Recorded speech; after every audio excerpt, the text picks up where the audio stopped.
Here's the review project idea for the grade 10 exam that we handed out last week, and I just want to go over some important points about the project so you understand what Mr. Montaigne and I are looking for. So here's page 1 of the project. It's called the Make the Exam project.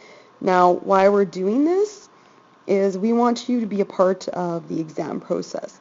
So this is 50% of your final. Cannot write. I don't have my stylus. Of your final. Okay? So half of your final is going to be this written exam that you're creating in class, and the other half of your final is going to be the station-to-station exam that Mr. Montaigne and I are going to create, and Gibby and Carla and Wendy and maybe a couple other teachers are going to participate in as well. Okay, so this is the your choice part. Okay, so what you need to do is you need 12 questions. Okay, so you're going to, in step 1, choose 12 SLOs.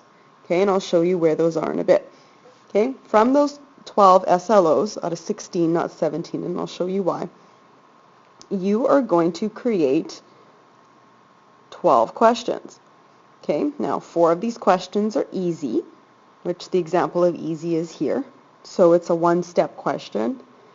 4 medium questions, which is page 2 of your handout, and 4 word problems, which we gave examples for, and I'll show you how to do those. Okay, so you can choose, so one SLO, okay, will be maybe one of your easy, another one will be one of your medium, another one will be one of your word problems, but you get to pick that. Okay, we want you to reference the workbook and TGIFs. So if you're having trouble creating something, you have lots of examples. I just handed back all your TGIFs this week, so make use of them. Okay? Do not, under any circumstance, cut and paste from the internet. We don't want to see that. Okay? And we will find out. And so you pick 12 SLOs. That's step 1. You create your 12 questions. That's step 2. Step 3 is then you create an answer key for all 12 of those questions. Okay? We're going to create a marking rubric in class. Now, if you remember what we said in class, 25% of your final grade is your cumulative or your final assessment. Okay? So what Mr. Montaigne and I did was we thought, well, 5% of your final assessment mark is this assignment. Okay? So 5% of your final grade in total, which is a lot of marks, is this project. Okay, now let's go over some of the examples. So easy, it's just find the surface area of the following object. It's a simple one-step calculation. Surface area is equal to length times width. So this is just an example question, right? And you're going to punch in the calculator 4.5 multiplied by 1.5, and you're going to get an answer of 6.75 meters squared. Okay?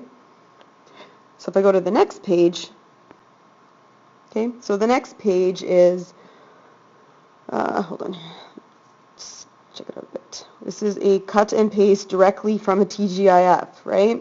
So this is another example of easy. It's a fill in the blank. We thought that'd be a nice, we want to see some variation in questions just like you do. Okay? It's not letting me change the color of my pen here. Okay, so you have your 5 letters. Oops.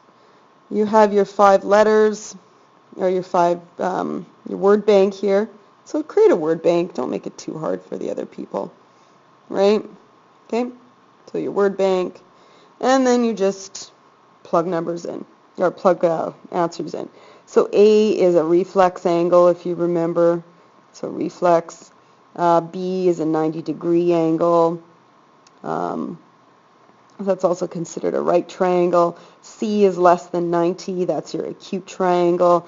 D is a line with 180. So that's a straight angle. and E is greater than 90, so that's your obtuse angle. Okay, so that's another example of an easy problem. Medium problem, there's a couple more steps, right? So you're going to use the Pythagorean theorem, which is a squared plus b squared is equal to c squared to solve the missing side. Okay, you have to there's a couple of things going on, right? You have to know where's the hypotenuse. So the hypotenuse is always opposite your right angle.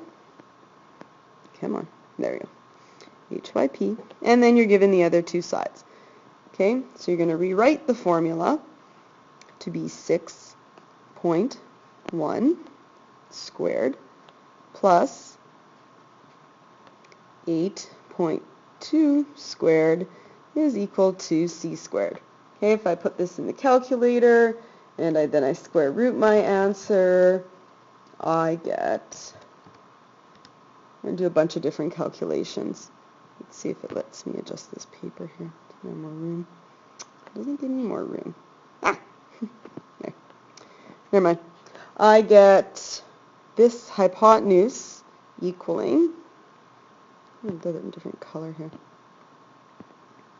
This hypotenuse is equal to 10.22 meters. That's not a very good color. 10.22 meters. Okay, and that's my answer. Okay, so that's a medium problem because you have to, well, hopefully you'll have this formula written down. You have to label the triangle, and you have a bunch of calculations for this formula, so it's not considered an easy problem. Next page, we have another medium problem. So a medium problem could also be two easy problems combined into one problem with step A or B, for example. So Brittany works as a tree planter. She earns $1.75 for every tree she plants properly and waters over the summer, 2 months. If her gross income is based on 2,100 trees, how much did she make? Well, it's 2,100 multiplied by $1.75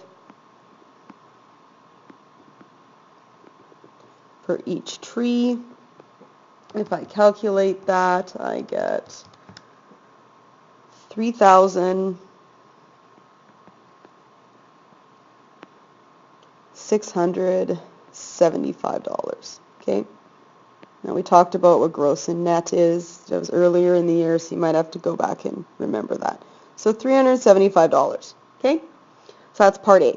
Part B of the question is determine Brittany's Manitoba tax deduction rate using the rate of 12.75.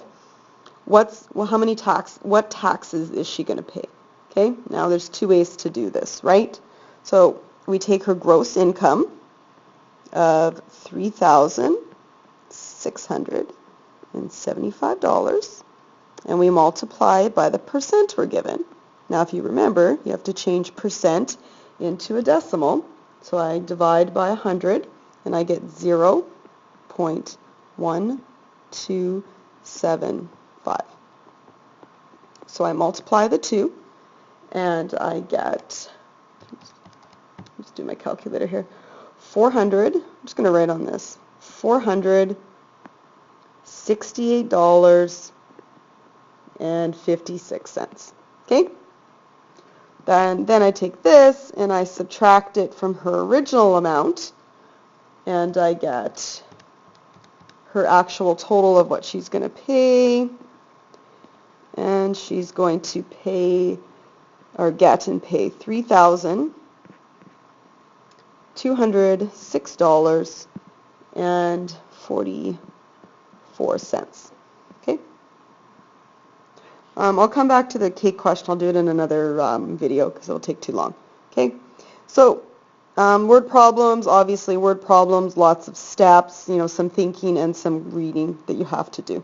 Okay. Is your SLOs. So it's everything we're supposed to learn and talk about in class. So I said don't do the transformation one, right? Okay.